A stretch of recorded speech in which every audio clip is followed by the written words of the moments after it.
In section 4.5, problem number 20 asks us to approximate the real zeros of each function to the nearest tenth. So we'll do something similar to what we started with in the previous problem, problem 16, and we will just start by figuring out what the integers are that surround our real zeros.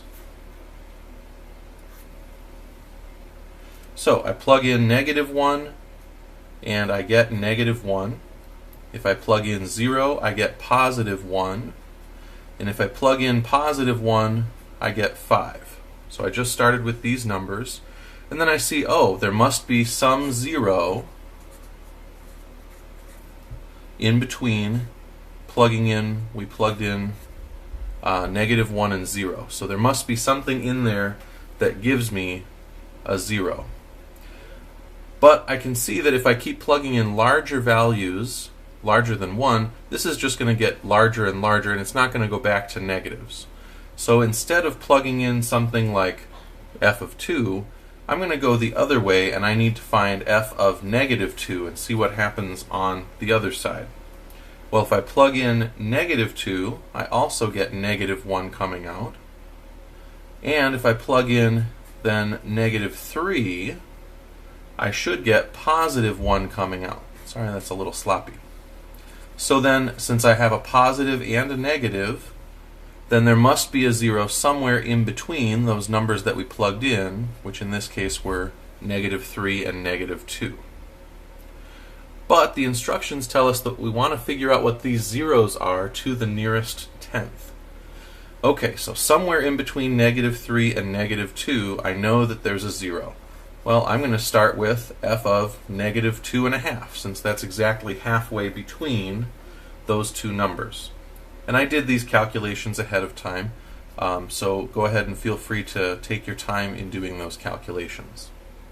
But you get something slightly negative, -0.25. Well, since f of -2 came out to be -1, and this is -0.25, then I know that my 0 is somewhere in between -3 and -2.5, because -3 gave me a positive function value, -2.5 gave me a negative function value. So I've tightened up my interval in this particular case. Now the next thing I would probably try is -2.6. If you wanted to do -2.7 or 2.8 or something like that, you could, but I would go with -2.6 because this is getting pretty close to 0 already. When I calculate that, I get -0.04. So it's still a negative number, so now that tells me that there is a 0 somewhere in between -3 and -2.6. Alright, then I would test -2.7. Well, in this case, when you plug in -2.7, you should get +0.19. Okay, so now this is positive. I can use this -2.7 to replace -3 in my interval, because it is positive, and really all I need to see is one positive number coming out and one negative number coming out. So now I know that there's a 0 somewhere in between -2.7 and -2.6. In particular, I know that it's going to be closer to the -2.6, since my function value that came out is closer to 0 than the function value that came out from -2.7. So -2.6 is one of my answers. I need to do a similar process for the interval from -1 to 0. So if I find f of -0.5, I plug that in, and that gives me a result of -0.25.